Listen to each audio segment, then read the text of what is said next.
Oh, okay. Tom, Tom Caldabiano here. Everybody loves Raymond. Uh, and I don't know. That's interesting.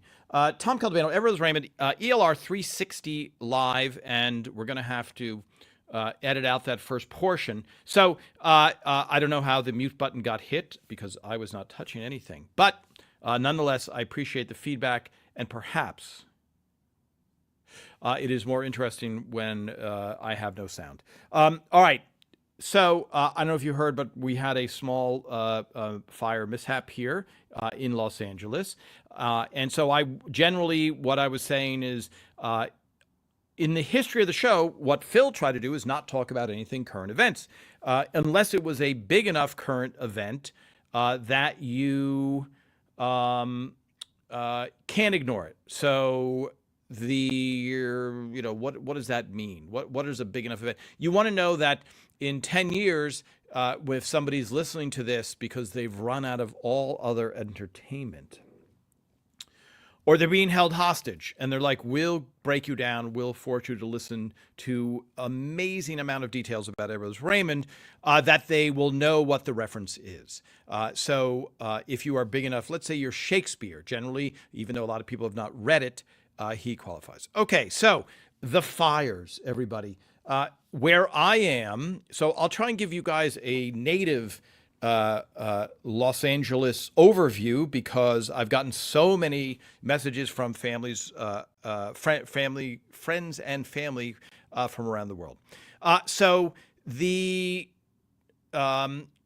you have to look at Los Angeles as I'm looking for something to draw on, even though I can't draw, you have to look at Los Angeles as a very flat area, then a mountain range. Then on the other side of the mountain range is another flat area called San Fernando Valley. And then there's another mountain range.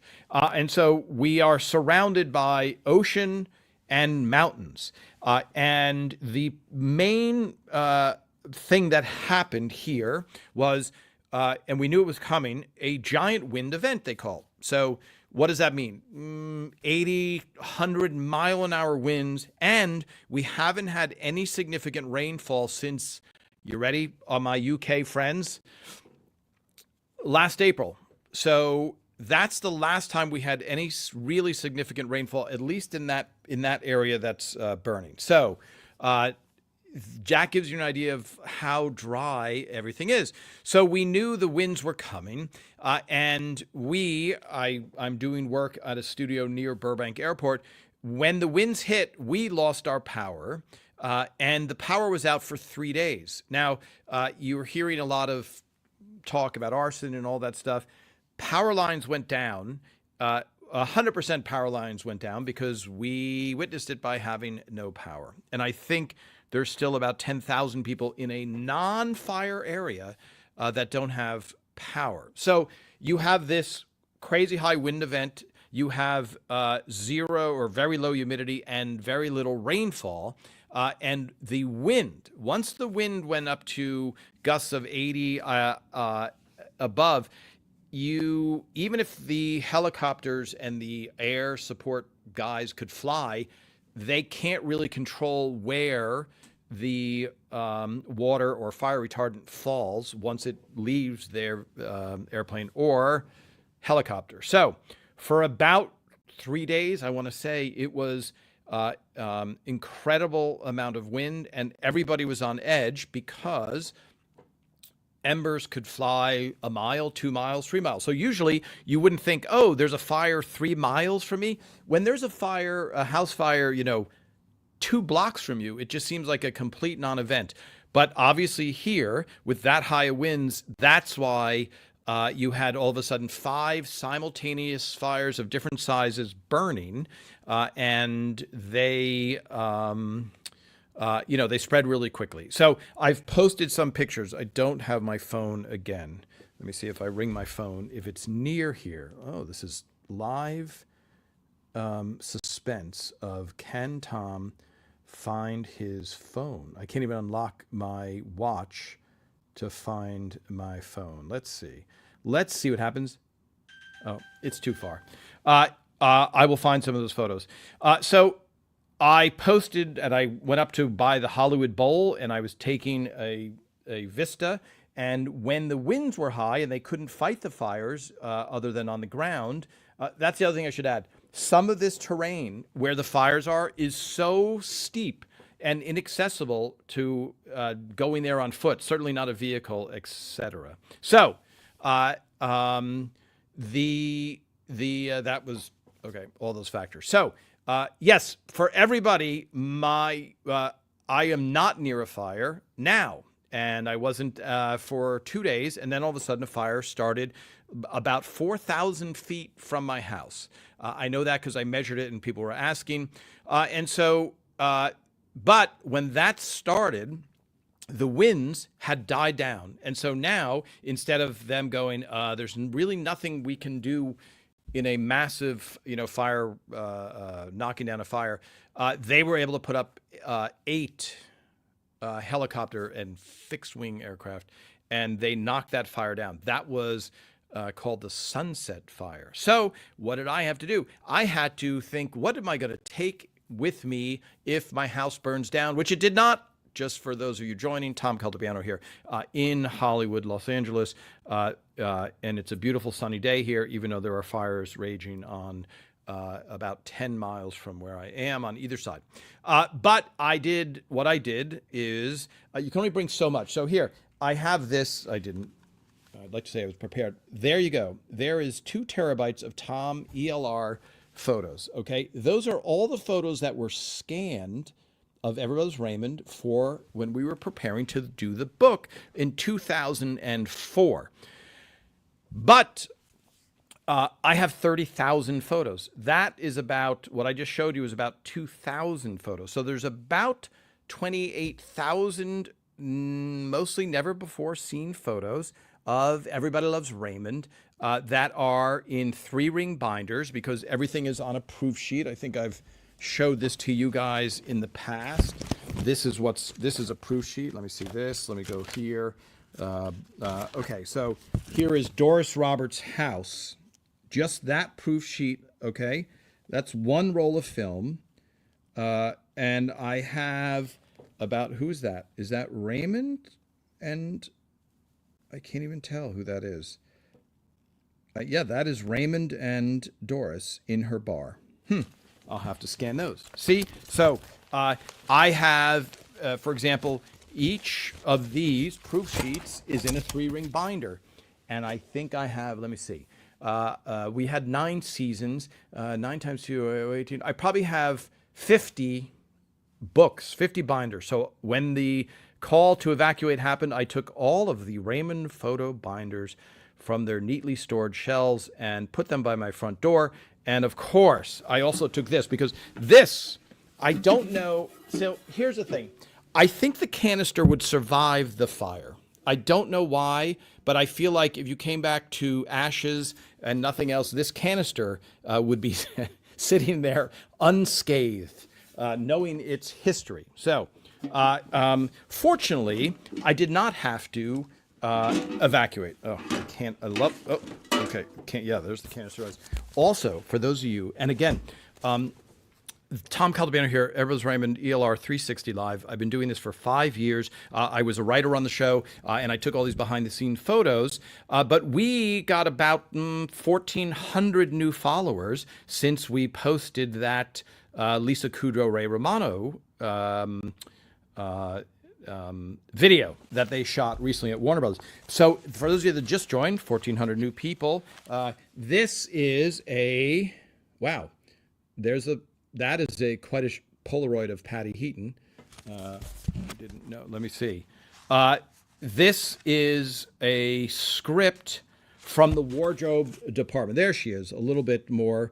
And this is All I Want for Christmas. This is a Polaroid of every single wardrobe change for every actor from every episode. I also have that in my basement, and those are this thick.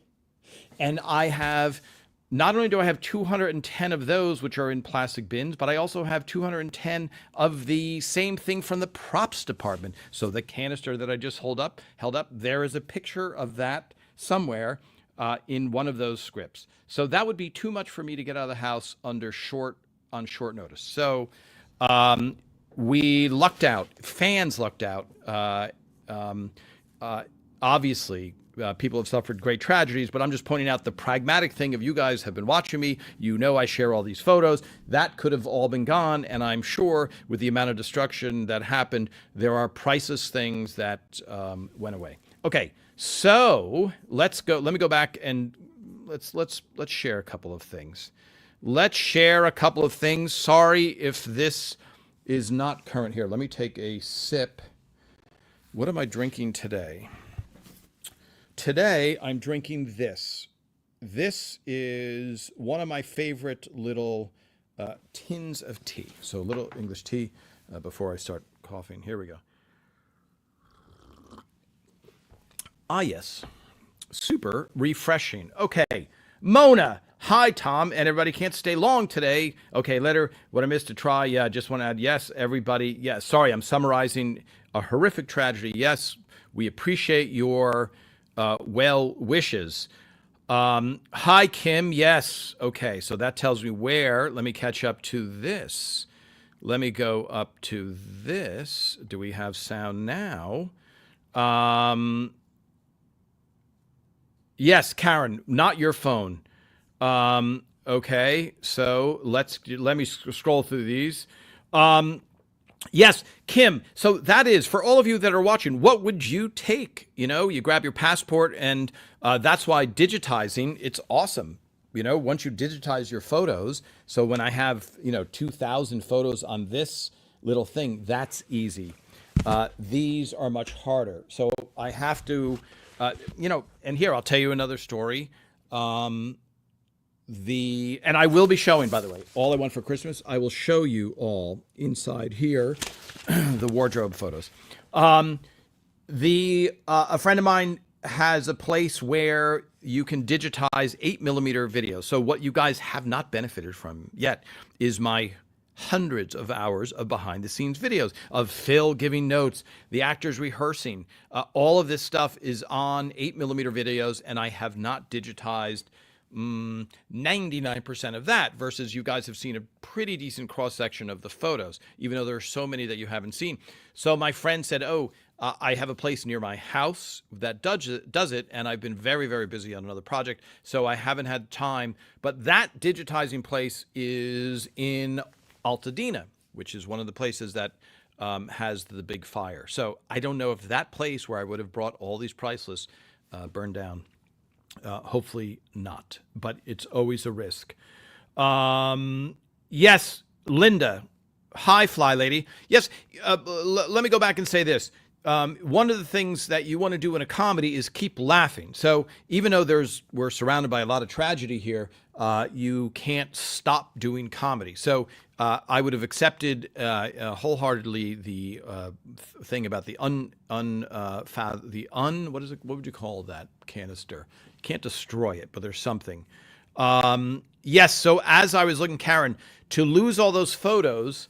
As I was looking through more, just the one there that I just showed you of Ray and Doris in her bar at the Christmas party. So I have to figure out how to scan all those photos. And when you scan those photos, do I have the apparatus? I don't. You're handling the negatives, you're putting it in the camera, etc. And so that is really time consuming. So I have to figure out, how do I scan 30,000 photos? Once that happens, then we can sleep at night. Yes. So Paula, that is true. The other thing for those of you thinking, I think you go down in gradations, which is, okay, what's the first thing I need?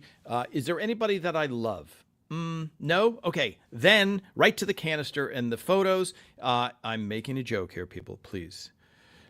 So you go down, and as I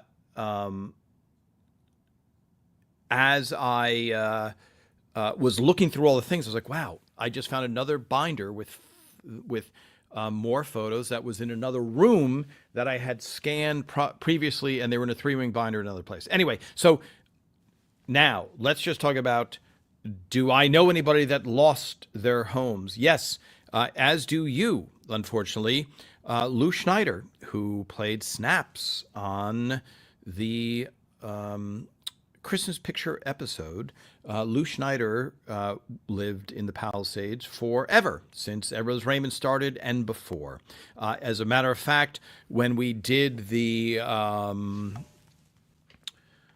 when we were talking about this here, let me just see this. Yes, this. So when I made the prototype of the Big Fork and Spoon magnet, I was the first time I showed it to Ray and Phil and Monica and everybody was in Lou Schneider's backyard in the Pacific Palisades that he had just remodeled. I don't know when, but it looked awesome. Uh, and that house is completely gone. And unfortunately, Lou was out of town when that happened, so he didn't even have a chance to go into the house and take what he wanted out of the house. So, the Simon Brown, who was a guest here. Let me see if I have maybe this. Pulling down an iPad, folks. Let's see if that iPad communicates with my phone. And if it does, then let's see this. Simon Brown, who was a writer assistant and the stage PA production assistant. You guys might remember him because I believe he has a UK passport because he is part British. And I know we have a lot of British people following. Maybe that will trigger your memories. Simon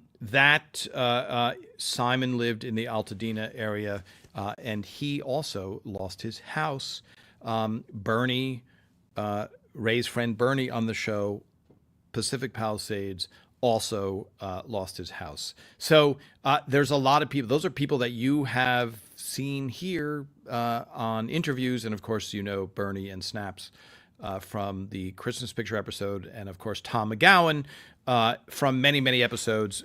And he, of course, went to college with Philip Rosenthal at Hofstra, a little place called Hofstra out on Long Island. All right, so the tragedy has struck very close to home.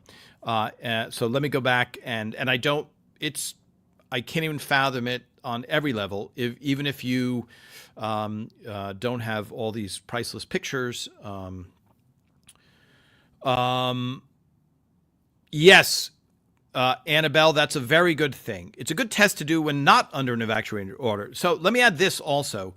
Set a timer 5 minutes and make a list of priorities that you would take, then get an idea of what to do when it happens. Yes, absolutely. Look, let's hope that it never happens to anybody. I know, Kim, if you're down where hurricanes happen, and hurricanes, it's different than a fire. And when you see the footage, I mean, it's devastating. I have not personally gone to any of those neighborhoods because obviously you want to steer clear of those neighborhoods. But there's nothing, with a hurricane, and I've mentioned this before. I met Herman Leonard, who's a famous jazz photographer, and that inspired me to lay out the Everybody Loves Raymond photo book, which, by the way, I just found because I was going through. Let me start inventorying stuff. 2 boxes of the Everybody Loves Raymond book, and one of them is signed by the entire cast. One of those boxes of books, which I think might be 12 books or something like that, which I found, which also would have tragically lost. But I think that's a very, very good thing to think about. And really, what anything you can replace with money, I think that you don't worry about, even if you're broke. Yes, an excellent thing. All right, a few more fire subjects. Is there anything else I didn't describe? And also, there's a very surreal nature when you have a hurricane. That whole area is wiped out. With these fires, it's very surreal because there's normal life going around, and you're surrounded by giant plumes of smoke. And it's people at a cafe drinking coffee and looking over, and there's, and you can't stop working.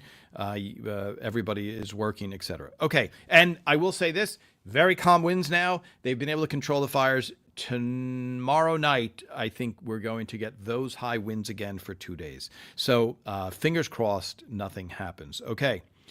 Yes. Okay. Henry. Yes, they were safe. Everybody's safe. Nobody hurt. Um, Hi, Henry. Like you, I would just take photos, and my wife has a memory box full. I thought you were just going to say, I would take photos of my wife, period. Has a memory box full of handmade stuff from kids. By the way, as I read this, I think of when we were in the writer's room, you would always have this law of when Marie and Frank were insulting each other and you were writing lines, it felt like Frank, when you were writing, would always get the last thing in. So right away, when I read that, I would just take my photos and someone would probably say, and what about your wife? Yes, what about my wife? I mean, you just would, it just lends itself to Frank humor. Memory box full of handmade stuff that the kids would grab. The dog, us, and if we had time, maybe holler for the kids. Yes. Funny. My question for the week is, has there been any natural, unnaturalists that have stopped filming or did the show go on? And sorry if you answered already, but what real brand of toaster was used? I wanted to make a replica of the toaster. Okay, Henry. Excellent questions. And for the toaster. And again, please, just like I don't talk about politics, we are in Los Angeles having this disaster, but the show must go on, and we are talking comedy, which is a great relief. By the way, if you want to see perspective, watch an old movie called Sullivan's Travels, where a man, this is, I want to say it's the 40s.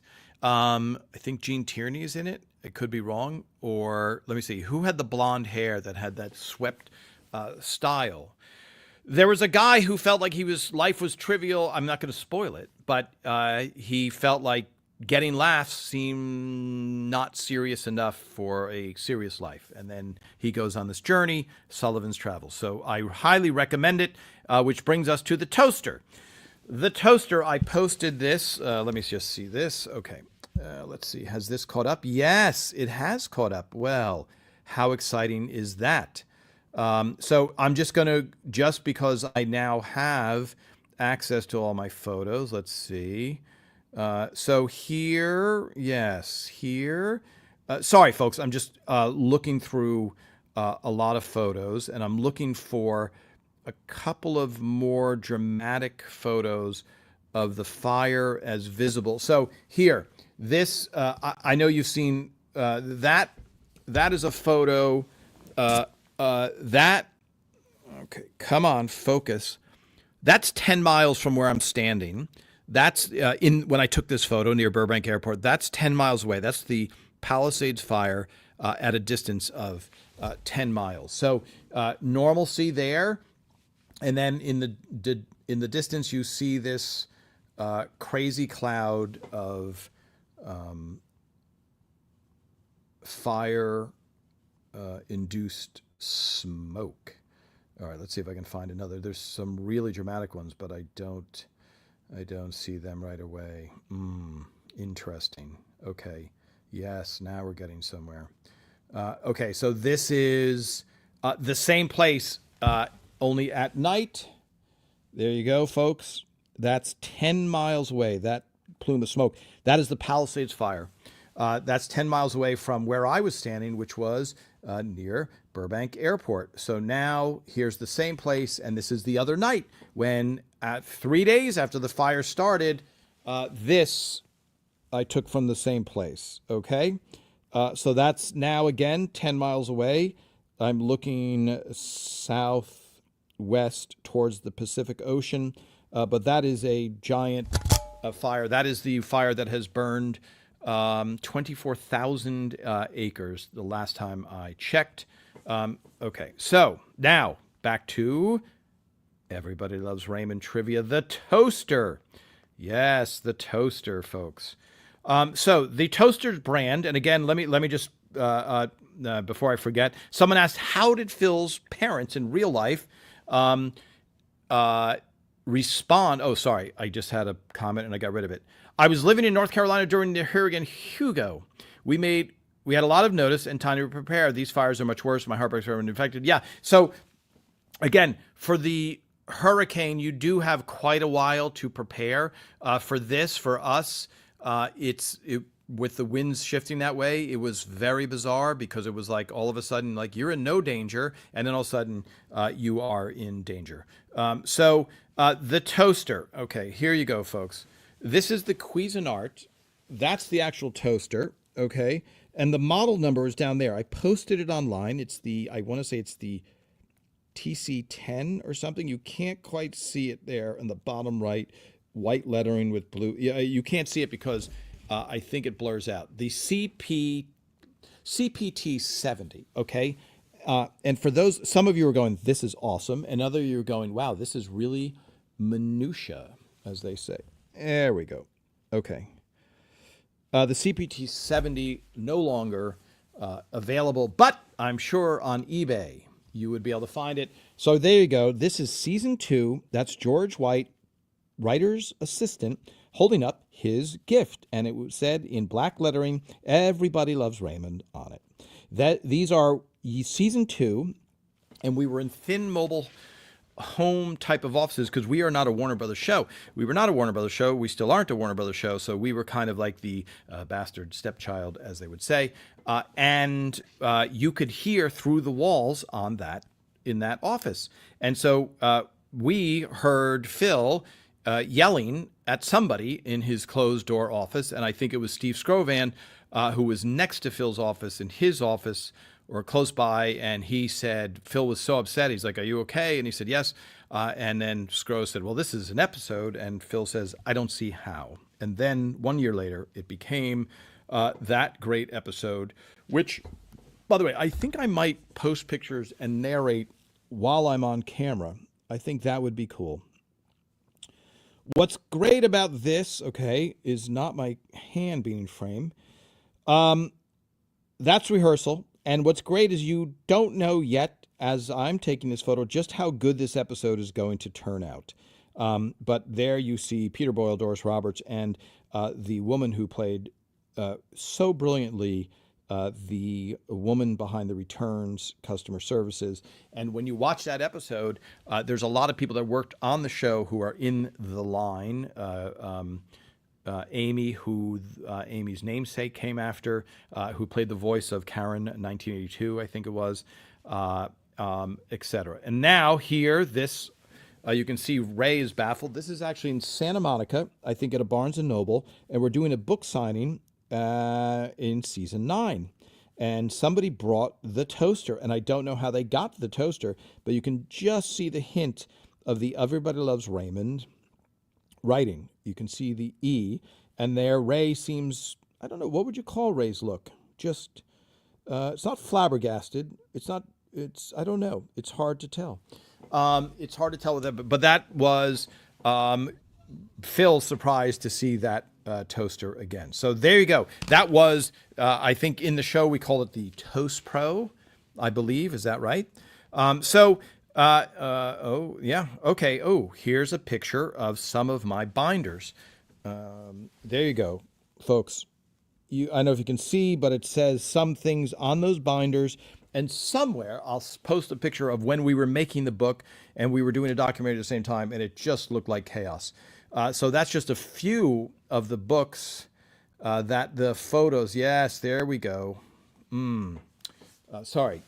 There we go. For those of you that are only listening, I'm holding up a picture, and it's black binders with 3-ring binders, and they have dates and numbers and letters and all kinds of stuff where the negatives are all neatly stored, especially they had to when we made the book because we had to send all the negatives, I shudder to think about it, to China. I had to send every single negative that were done in the book and said, "See you later," all the original negatives so they could make the book originally. Okay. Karen 1982, I think we should see other people and, not each other. Yes, a very funny line there. The toaster episode details. Love the woman behind the counter. Brilliant lines. Yes, Bloomingdale's, not Mr. Bloomingdale. Yes. Nonplussed. Maybe, Bob. Aloha. Maybe. That could be it.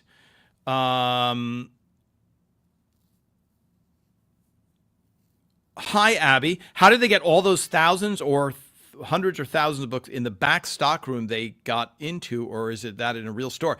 That was shot on our stage. And I think, we're going to have to ask somebody from set dressing when they were a guest how they did it, because I actually didn't see them, but it's a crane shot that they're pulling away to reveal when Frank says, "Holy crap!" So that's how they did it. Yeah, there's nothing they would do to shoot on a. It's always easier to recreate something, but on stage than go out and shoot on location, as we've learned. Karen, I think I gave do you still have the toaster, Tom? I feel like I gave it to my sister, or it's in my basement somewhere. I don't know. I don't remember. I know it's not on my counter. And as you know, for those of you that have never watched before, this is new news. I have been making bread every day since 2007.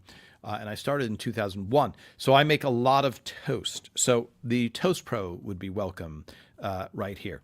Okay, let's a few more. One contest, and yes, probably our most famous episode from that, our most famous line from that episode. Okay, so now let's see. What were we talking about? Let me take another sip here. The world's greatest phrase from a show. Most helpful. Most helpful, I'm going to say. Ah, yes, drinking. And we're very close to finishing our canister rating system, so I can rate all the cookies, or biscuits, you call them.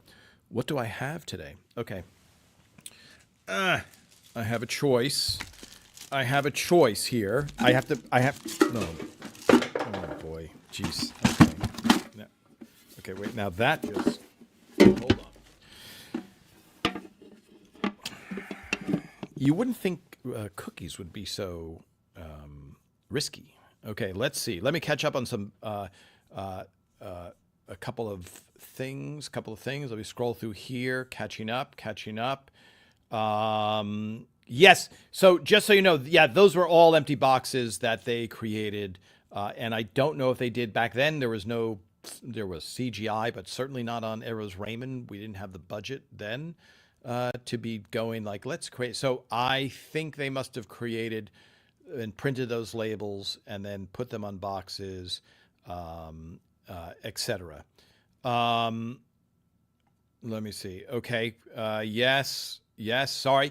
When I say yes, you were about to answer the question about Phil's parents' reaction to the episode. Yes. Phil wrote a lot of episodes about his parents, his in-laws, etc. So that's a great question, which is, how do the people that you are writing about, usually making them look not the best, not the most complimentary, how do you walk the line of doing a comedy, maintaining your family, etc.? And I think Phil, in real life, when we did an episode with the in-laws for the first time, which I think was called In-Laws, when he said, "Oh, it'll be more fun than Vietnam," he was very much poking fun at someone's in-laws close to him. I'll just say that, because I don't know if the statute of limitations of that wears off, has worn off. But for the toaster episode, I believe his parents watched it, and I think Raymond calls them maniacs, and Phil's mother turned to her father and said, "Hey, we're the maniacs." So the outraged reaction that you would fear, which is like, is that how you see us, as just terrible people? They just thought they were funny. They thought it was funny, and they were funny, and it was all funny. Even though Phil at the time did not see it as funny, as that funny. And for those of you who know, we were talking about the Christmas episodes, obviously, during the holiday season, and the Jazz Records was based on my real life story. And when it aired, I thought, my father's been blaming me for all these years. He's going to see this episode, and he's going to say, what could my father say? Could he say, "Oh, I'm sorry, son. I feel bad. Have I not let that go yet? That 30, 40-year-old grudge?" But no, he said, I said, "Dad, did you see the episode?" Yes, I did. It's about time you got Jazz on the show. That's all he said. So there you go. A little insight, because somebody wrote in a very valid thing, which is, couldn't Frank have just bought the records himself and let it go? But that, for the human dynamic, everybody, if that was, can I just do the obvious and fix the problem? Fixing the problem versus holding a grudge. Ah, yes, a lot to learn there. Okay, I hope that answers the question. Does that surprise you that that's it? I'm glad that Jazz were. Yes, parents came over for Thanksgiving. Yes. Were Monica's parents, hi, Karen, too many good questions. The psychopaths. Yes, we're the psychopaths. Thank you, Annabelle. Even more insulting, you would think. Were Monica's parents as religious and uptight as Amy's? No, I would say no. So when you build a character, I would say Monica's parents in real life, Monica's mother in real life, who's in the episode Who Am I believe. What was the episode where the guy had the eye patch? I think, is that Who Am I? Okay, help me out. Fans of Everybody Loves Raymond. When Ray gets poked in the eye by Deborah, that the woman who kind of has this look at him, that is Monica's real life mother. And she, Monica's real life mother, speaks almost like Georgia Engel. She's really soft spoken and very nice. And they're from Pennsylvania. So I don't know if that implies religious, but that is a great question for last time. Next time, rather, that Monica comes on. Hi, Ashton M. Period K. Was the Christmas episode season greetings where Raymond said, "That's the dog," the kids peeing in the back on a fire hydrant? Was that scripted or Ray's line he made up? Laughs were too funny. My guess is that sounds like a scripted line. I will have to look up that line. But 99% of the lines were scripted. Every once in a while, Raymond would, and only Raymond would put in another line, etc. And I've mentioned this before, but there were reasons why you have to do that, why the actors can't just make up lines, because the other actors are going off of their lines. So you can't all of a sudden have the actors making up lines, because there's not only the other actors go by the lines, but the guys that push the cameras, the woman that would switch the camera, what the audience saw, the focus, like there's a ballet of people relying on one line being said. And if that line goes away, all of a sudden you have 26 people going, I'm lost. Okay. Let me go back to this. Wow, so many great comments. Welcome, everybody. For those of you that have just joined, we talked a lot about the California fires. My house was close to the evacuation point for one of the fires, but fortunately escaped, and all the photos of Everybody Loves Raymond are safe. I should show you the thing. Linda's cousin wrote the book that made Ray fall asleep in the bookstore. Yes, okay, awesome. Everett Muntz, the lecturing eye patch. Yes. Thank you, Mona. Thank you. I'll keep reading, because I realize that when I say thank you, I've gotten the knowledge. Hertzler is also known for his role as General Martok on Star Trek Deep Space Nine, who also wore an eye patch. That's bizarre coincidence, or is it? Okay, let's see. Have I ever answered where the story came from of Deborah's sister being a sister? Yes. So I think that was written by Kathy Stump, I think, and Patricia Heaton's real life sister is a sister.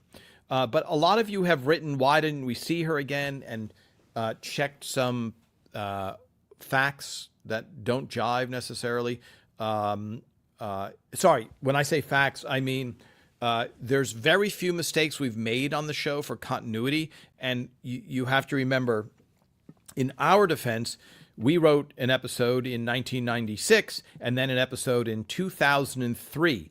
And unlike now, where you get to just pull up every episode and watch it really easily, and you're watching them over and over again, we would be sitting in the writer's room, and you needed the collective memory of everybody to go, hey, what was Father Hubley? Was he Ray's priest or Deborah's priest? Which was our only really, really, really big faux pas story-wise. Hi, Sandy Phillips. The bloopers where Ray adds multiple comebacks are hilarious. Did anyone know ahead of time that what he was going to say? Only Raymond and a handful of writers who worked on those with him. But the cast had no idea. And that was a luxury of Phil running a very tight ship and very efficient show, because the one thing that you want to do, and a lot of people who I posted the picture. Oh yes, I should talk about those pictures that I posted. A lot of the people who didn't have a chance to see the show live, one of the things that Phil tried to do is, and when I say Phil, everybody, Phil was the showrunner, so he was the head of the show. So he was the head writer. It's a Hollywood term, didn't exist 20 years ago, maybe. Well, it did 20 years ago, but maybe, not in the time of Norman Lear and I Love Lucy, there was no term showrunner. But the showrunner is the head writer and executive producer and kind of directs everything. It's much, much different than the film business. Film business, the director is king. In TV, the director is kind of not a second-class citizen, but, he's sometimes in for a couple shows, so the executive producer has the say. So one of the things that Phil wanted to do was do the show like a play, which meant keep it going as quickly as possible so the audience doesn't get tired and they're following along, because the show is shot in sequence. So when Ray is given a giant sculpture, you want to see what is going to happen. And so when Ray is doing those second takes, it does take up time. Very funny to watch now, right? You love watching them now. But at the time, even though we are laughing, Phil and everybody's like, okay, Raymond, you are extremely funny, and we're looking at the clock, and let's get those going. So there you go. That's a lot of insight into those second takes, as we'd call them. Yes. Where was Ray's house located in the studio? Did you have to move it around, hi, Brian, to get Marie to drive the car through his house? Excellent question. The answer is no. Nothing changed when the house got hit by a car. Marie was driving, but the house stayed the same. The car was actually pulled with a rope, and there was a pulley underneath the coffee table. So the studio audience, which sat there, had no clue. And somewhere in those videotapes, which fortunately are still there, I have a camera that was pointed at the audience. So the audience was just sitting there going, oh, I'm watching a friendly comedy. I can't wait to hear funny. And then bam, a car came through the wall. And so that reaction video, I will have to, that's one of the things that I will have to scan so I can share it with you guys. Okay. Oh, let me talk about the behind the scenes. Let me show a couple of those behind the scenes photos before I decide on a snack. And for those of you who missed, we did in Everybody Loves Raymond, we did a cookie tasting thing. And so I'm kind of continuing that tradition. I think I should call it the Jeremy Stevens honorary cookie tasting thing. Okay.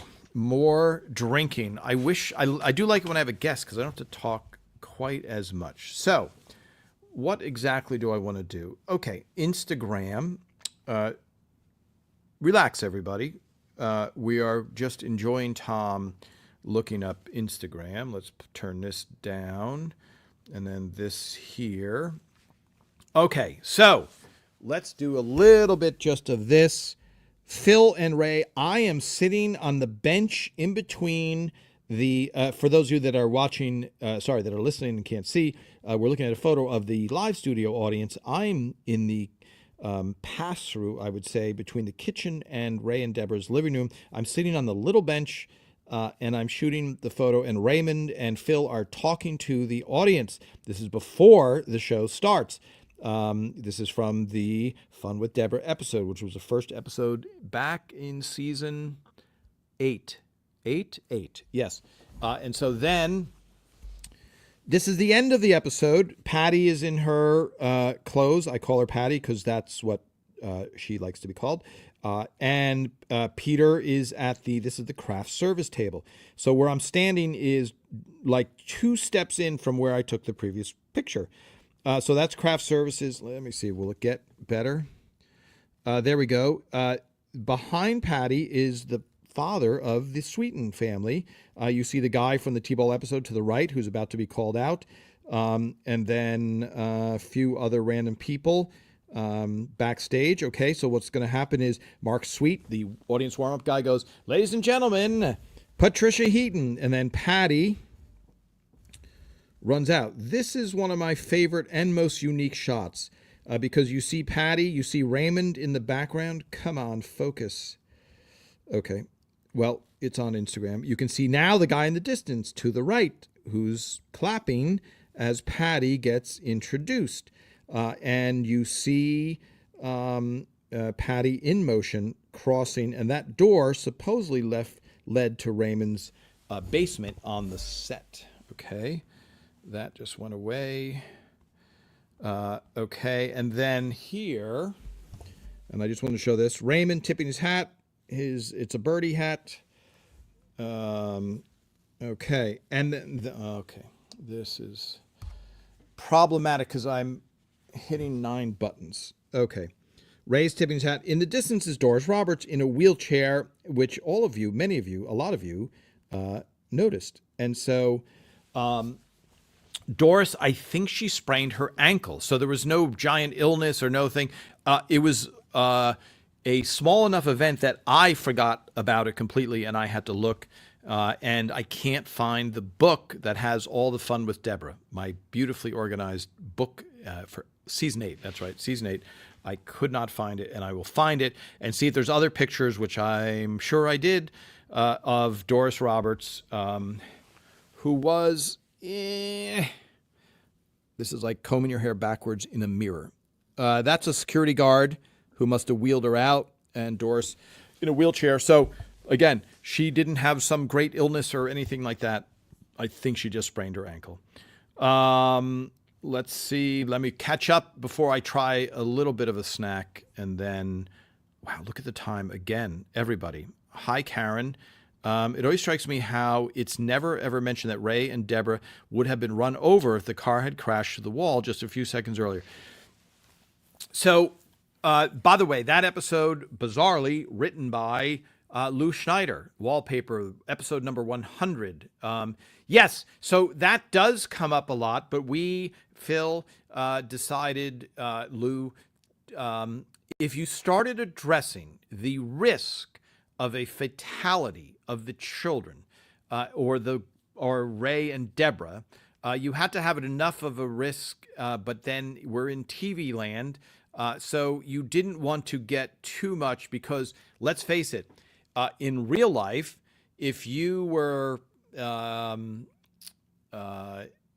almost killed by your in-laws, you would be upset, I think. So, yeah, that's an absolutely very valid point, and that's the thing in TV where you're like, okay, do we? And when you're writing a script, sometimes you say the audience is going to respond to this, and then you say, do we write to that? In other words, do we own it? Do we point it out, or do we just go past it and hopefully nobody brings it up, especially someone named Karen in Texas? Okay, Doris was a gem, yes. Bob Silva, was there a backstory of the giant American flag? That is a really good question. I don't know who put that there. Larry Babbitts, who was our craft services guy, was also a Navy SEAL, but you wouldn't know it. He never mentioned it. I think we talked about it when we interviewed him. So, but there was, a lot of construction sites, you see American flags. I don't know the backstory. I don't know. That's an excellent question, Bob. Remind me to bring it up to some of the crew. Love scene when he interviews the engaged Deborah and Raymond comes when Marie and Frank come to disturb the dating couple, and later in when he asked what game or was that erased on their wedding video. Oh, the game. Yes. Okay. Yes. Based on a real life story, 10th anniversary, where he erased a bunch of stuff. Okay. Let's try. What shall I try? Here we go. Let's see what was placed inside the canister. And for those of you, same sound as it came down. Okay. Is this? Oh, okay. Just some. Very good. Here we go. Folks, a couple of some walkers. This must be so Americans may know this, and for British people or our UK friends, whatever you prefer, they're like, oh, those are like just ordinary Walker something. So I always try and taste something. Let's see. Yes. Oh, look at the time. Just in time. Okay. Have I missed any questions, everybody? Anybody on my team who can text? Let's see this. Oh, I do want to show the some of those photos from the All I Want for Christmas, the Polaroids from the wardrobe episode. Okay, here we go. When do you guys see? Here's the other thing too. I had party rings, which were delicious, but I have to ask my UK friends, since I've never even heard of party rings and never tasted them. Who, if you put that out at an adult party, would people go, "Are you okay?" Okay, here we go. For my American friends, a taste of Walker's vanilla shortbread. Is this like just standard shortbread, if there is such a thing as standard Walk bread? Okay, here we go. That's a lot of packaging. Okay, here we go. I would describe this as, what is this, like a twirl? I don't know, what shape would you guys call that? So there we go. Wow. Okay. That is phenomenally good. I have to get my canister rating system going, so I have some references. So, okay. So good. Really delicious. Thank you, Donnell. Walker's the standard. Okay, let's show some pictures from this All I Want for Christmas episode, written by Mr. Steve Scrovan. This is a wardrobe episode directed by Steve Meyer. There is the date, shooting script, November 24th, 1997. The grid that shows every cast member, what they're wearing, and for what scene. Okay?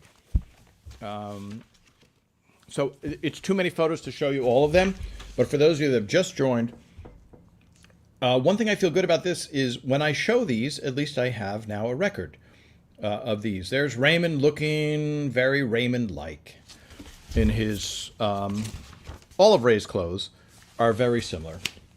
It feels like in his robe, okay? And if you just saw this episode recently, you know every scene. Okay, that looks like, there's Raymond wearing his very seldom worn jeans and a shirt. Okay, another scene wearing his robe.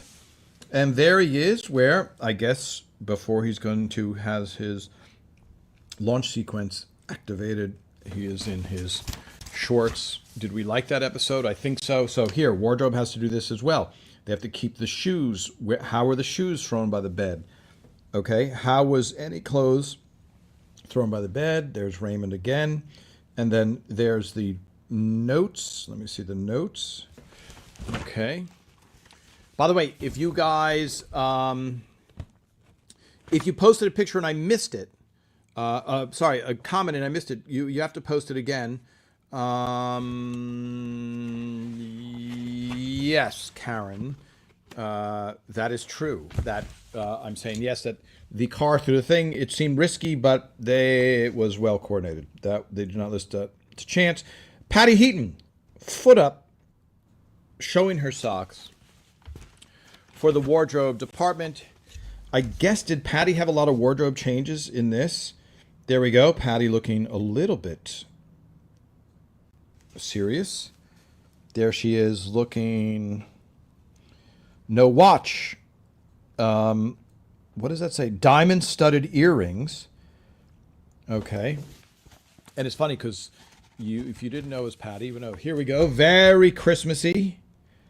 There we go. And looking. And again, these are Polaroids that they took, so the exposure's not great. Excuse me. And usually they didn't want to disturb. They want to get in and out, take the photo, and not disturb anybody. So a lot of times the cast member is not looking. Okay, here we go. Hold on, folks. Yes, Karen, the In the Ghetto song. Okay, racing through this. Patricia Heaton. Okay, here's the photo. Okay. She's working on her smile there. Earrings, no watch, ring on. There you go. They have to keep tabs of all of that. Okay, so there we go. Now, we've had comments about this. Doris Roberts, her makeup looked a little bit kabuki-like, and there's a lot of theories on that. Sorry, I have to look.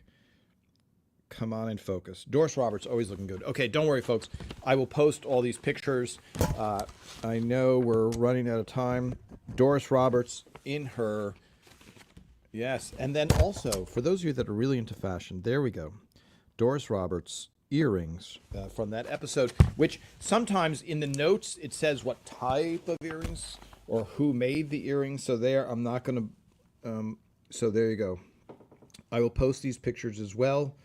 So you can see these notes as well. Yes, Peter. In his ugly Christmas sweater, or good, depending on who you ask. Okay, folks. Frank in his chair. Peter Boyle in his chair. It's very odd that it's his chair, but it's in someone else's house. All right, let's just race through a couple of more. Brad Garrett, and behind him is David Deschamps, who's loading film into the film camera. Okay, let's see. Where is the sweet spot of focus? Apparently nowhere. Okay, Brad Garrett. And then I'm going to catch up. Let's see. Madeline Sweeten. So, All I Want for Christmas episode. There was a blooper in that episode. I will find the photo for you, and I will tell you next time the blooper that happened, which you can look up on YouTube. And I have some backstage. Our friend Andy Kindler in full flannel. Flannel, a very popular thing. And there we go. A character who you only saw once, and we didn't really show work. You could tell this was season 2 of the episode, because we rarely went outside the cast if we could. And the woman who played that was also a big voiceover. Here we go. That is Brad Garrett's stand-in in real life, and a lot of confusion on what a stand-in does. Stand-in is not on camera ever. They help you set up the shots. Joe Durenberger right there. Also he delivered the turkey for the tofu turkey episode. A couple of extras there. Let's see. Anything?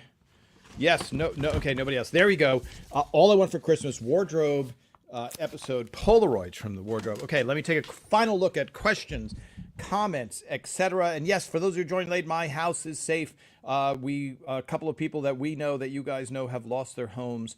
Lou Schneider, who played Snaps, Tom McGowan, who plays Bernie, etc. So not to be raced past that.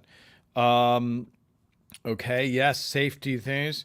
Yes. Safe, everybody. Henry, I'll watch the movie and give a full report. And did you guys behind the scenes also get makeup, since you guys took pictures behind the scenes? Yes, no makeup for the behind the scenes people. Okay, aloha, everybody.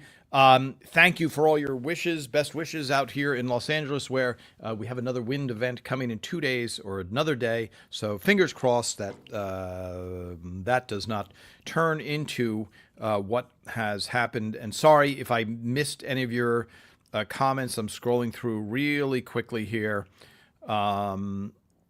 Let's see. Yes. Okay. And back to Instagram. Again, tell everybody to follow. We are the only Everybody Loves Raymond site where you get really behind the scenes stories firsthand and never before seen photos. All right. Have a good week, everybody. We will see you next week. Thank you for all of your comments.